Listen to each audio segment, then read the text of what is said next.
ध्यान रखते हुए सबने जो बातें कही उसमें मैं ज्यादा कुछ नहीं जोड़ना चाहता,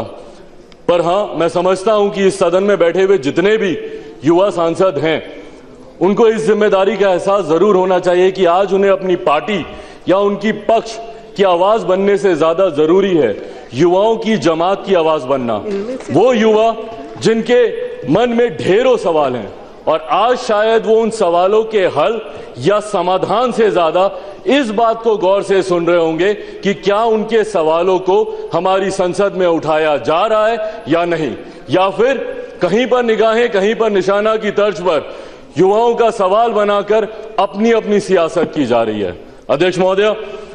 सवाल मेरे जहन में भी कौंध रहे हैं, आखिर भारतीय समाज की विचार यात्रा का एक कौन सा ऐसा मोड़ है जहां पर एक युवा को इतना मजबूर कर दिया जाता है कि वो जिंदगी से हार मान लेता है। हैदराबाद सेंट्रल यूनिवर्सिटी के रिसर्च स्कॉलर ने व्यवस्था से निराश होकर आत्महत्या कर ली, और वहीं दूसरी ओर देश की एक प्रसिद्ध यूनिवर्सिटी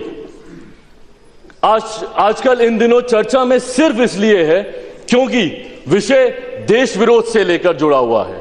मेरी समझ के परे है कि देश विरोध की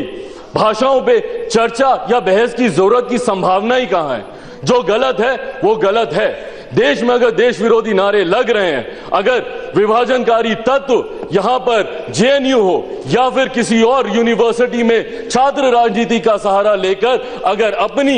इंटेंशंस को साधने की कोशिश कर रहे हैं तो वो गलत है और उसके खिलाफ कार्रवाई की जानी चाहिए। पर साथ ही में मैडम स्पीकर, हम सब ये भी मानते हैं कि देशद्रोह की भावना महज एक भटकाव नहीं है, ये एक अक्षम्य अपराध है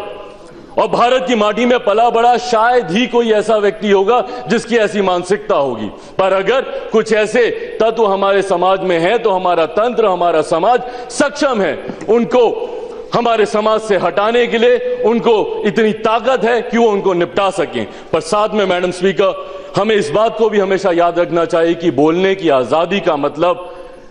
देश के दुश्मनों की आवाज बनना कतई नहीं है और इस बात को भी कतई बर्दाश्त नहीं किया जा सकता। ऐसे मसलों को गंभीरता से हैंडल करना बहुत जरूरी है। मैडम स्पीकर, पिछले दिनों प्रशासनिक स्तर पर मिस हैंडलिंग की वजह से, मैडम स्पीकर मैं आपसे आग्रह करूंगा, मुझे हमारी छोटी पार्टी है पर मुझे 2-4 मिनट दें मैडम। मैं एक युवा सांसद, मैं छात्रों की भावनाओं को भी रखना चाह रहा हूं। और मैडम, मेरी राजनीति बिल्कुल अलग है, मैं जात पात धर्म मजहब की राजनीति में अपने आप को नहीं उलझाना चाहता। बट हाँ, दुख यह होता है कि आज भी ऐसे चीजों का राजनीतिकरण किया जाता है। मैडम, इसलिए मुझे 2 मिनट आप एक्स्ट्रा दे दें, युवा होने के नाते ही दे दें भले।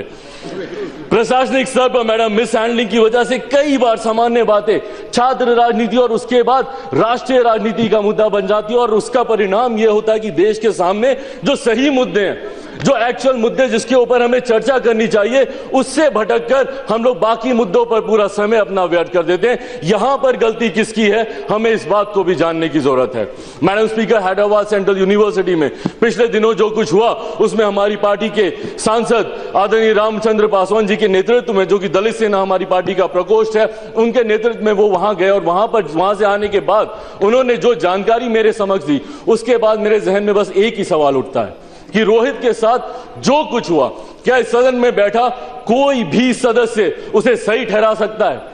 क्या उनकी मां को जिस दर्द, जिस पीड़ा से गुजरना पड़ रहा है, क्या हम सब मिलकर भी उनके उस दर्द को कम कर सकते हैं? मैडम स्पीकर, मैं विनम्रता से इस बात को भी कबूल करता हूं कि अगर थोड़ी और संवेदनशीलता से अगर इस मुद्दे को हैंडल किया जाता तो शायद आज नतीजे कुछ और होते। पर मैं धन्यवाद देना चाहता हूं हमारी केंद्र की सरकार का कि इन्होंने तुरंत, और लोक जनशक्ति पार्टी की तरफ से भी प्रमुखता से मांग रही थी कि इसकी न्यायिक जांच हो, एक स्वतंत्र एजेंसी द्वारा इसकी निष्पक्ष जांच कराई जाए। मैं धन्यवाद देता हूं कि टाइम बाउंड इस जांच के आदेश दिए गए और जब रिपोर्ट सामने आएगी तो दूध का दूध, पानी का पानी हो जाएगा। पर सबसे ज्यादा पीड़ा मैडम मुझे यह सोचकर होती है कि अगर रोहित की आत्महत्या में अगर उनका बैकग्राउंड, अगर उनकी दलित पृष्ठभूमि अगर एक कारण है, तो समाज की ऐसी विचार यात्रा से असंतोष मैडम स्पीकर मुझे भी है। इसीलिए मैडम स्पीकर, छात्र राजनीति किसी भी लोकतंत्र की बुनियादी ताकत होती है। कोर्स की किताबों से मिले ज्ञान के अलावा स्टूडेंट पॉलिटिक्स के जरिए जो राजनीतिक व्यवस्था का व्यवहारिक ज्ञान हमें मिलता है, वो सही मायनों में एक छात्र को पूर्णता देता है। मैडम स्पीकर, छात्रों द्वारा व्यवस्था को चुनौती देना या उसकी ताकत बनना यह हमेशा की बातें रही हैं, पर हां, व्यवस्था की जिम्मेदारी रही है कि वो छात्रों को देश निर्माण के कार्यों में जोड़े। मैडम स्पीकर, 1 मिनट और दे दीजिए घड़ी देखकर।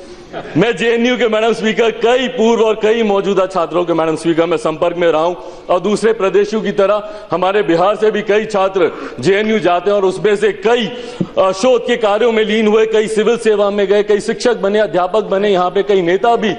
मौजूद होंगे जो जेएनयू से आए होंगे। मैडम स्पीकर, मुझे जेएनयू पर गर्व है और मुझे उम्मीद है कि अधिकांश सदस्य मेरी इस भावना से सहमत होंगे जब मैं कहता हूं कि मुझे जेएनयू पर गर्व है। जरूरत है मैडम हमें ऐसे मुद्दों के राजनीतिकरण से बचने की जरूरत है और ये मैं आग्रह करूंगा अपने राजनेताओं से और राजनीतिक दलों से कि मैडम जब ऐसे विषय हो, हमारे छात्र सक्षम है मैडम, हमें अपने आप को छात्र राजनीति से जितना हो सके दूर रखना चाहिए। हमारे छात्र सक्षम है अपना भला बुरा सोचने के लिए, वो सक्षम है अपनी गलतियों से सीखने के लिए। हमारे देश का भविष्य है मैडम स्पीकर, वो गलती करेंगे, सीखेंगे, पर जब हम उसमें राजनीतिकरण करते हैं, जब हम ऐसे मुद्दों को फोटो अपॉर्चुनिटी बनाते हैं, जैसा हमारे कलीग साथी ने अभी कहा कि पॉलिटिकल डेस्टिनेशन हम बना देते हैं, टूरिज्म के तौर पर लोग जाते हैं, फोटोज खिंचवाते हैं, ये गलत है मैडम स्पीकर। अंत में मैडम स्पीकर,